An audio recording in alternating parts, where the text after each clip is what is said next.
नक्कीच बदलापूरच्या जनतेला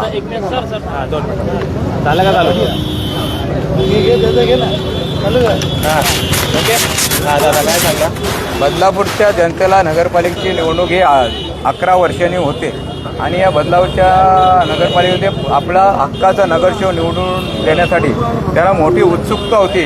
म्हणून त्यांनी आज बदलापूर शहरामध्ये रांगा लावलेल्या आहेत मतदानासाठी आणि नक्कीच हा मतदानाचा आकडा 60% जाऊ शकतो आणि नक्कीच आमच्या शिवसेना पक्षाचा जो आलेख आहे हा 25 ते 30% वाढणार आहे आणि शिवसेना जास्तीत जास्त नगरसेवक आणि नगरपालिका पदाचे उमेदवार निवडून दोन ठिकाणी ज्या पद्धतीने सगळं होतं, अनेक भाजपचे पदाधिकारी असतील, कार्यकर्ते असतील, आरोप करतात ते कुठेतरी शिवसेना आम्हाला कुठेतरी मतदाराला रोखलं जातं, एक उमेदवाराच्या मुलाला मारला जातं असा आरोप द्यावा. काय तुम्ही बोलतो? मी काय होतो कोण बोलला त्याने सांगावं असं मी कुठं ऐकलं नाही आणि काही किरकोळ गोष्टी अशा होत असतात निवडणुकीच्या टाइम त्या डिनाय करायच्या.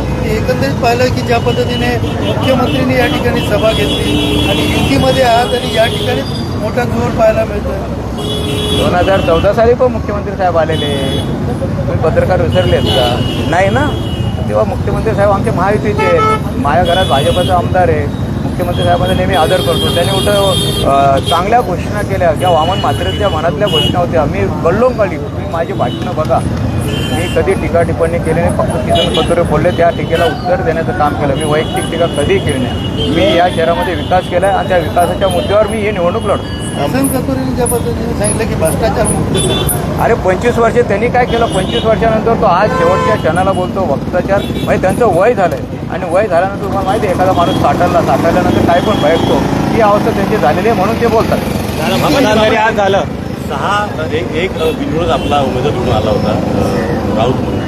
या सगळ्या निवडणूक प्रक्रियेमध्ये ती निवडणूक देखील पुढे गेलेली आहे. काय ती प्रक्रिया पुन्हा ती नव्या निवडणूक? बिलकुल नाही. त्या ठिकाणी तिची निवडणूक बिनविरोध झालेली आणि जी कॅन्डिडेट होती ती तिचा फॉर्म निवडणूक आयोगाने बाद केलं. त्यामुळे त्या वाटात का पुन्हा निवडणूक होणार. मतदान झाले पण निवडणूक आपला बिनविरोध आला होता. कुठेतरी एक शिवसेनेनं निवडणूक जाहीर होताच एक खातं उघडलं होतं. ही सगळी निवडणूक बिनविरोधच आहे. तुम्हाला कोणी सांगितलं ती निवडणूक होणार? बिलकुल होणारच नाही. मतदान जरी आज झाला तरी निकाल 31 तारखेला 100%. आज जरी त्यांनी निकाल उद्या दिला असता आणि जे 6 वाढ त्याच्यावर परिणाम होईल म्हणून आमच्या सर्वांची मागणी होती का तो रिझल्ट 31 तारखेलाच लाव. बदलापूर पश्चिम असेल, पूर्व असेल, या ठिकाणी 2 गटात वाद झालेला आहे आणि त्यांनी भाजपवाले बोलतात की पायाखालची वाळू सरकलेली. तुम्ही प्रत्येक प्रभागात जा, कोणाच्या पायाखालची वाळू घसरले तुम्ही ठरवा आणि तुमच्या चॅनलला दाखवा. आता नगरपालिकेमध्ये विश्वास आहे. सांगितलं प्रत्येक वर्षी मागच्या 25 होत्या, आता 25च्या किती होतात प्लस. शिवसेना 95 असून मायनस नाही झालेली, प्लस झालेली. बघा पहिले 7चे 12 झाले, 12चे 17 झाले, 17चे 25 झाले, आता 25चे किती होतील बघा. म्हणजे हा बालेकिल्ला शिवसेना 100% राखणार.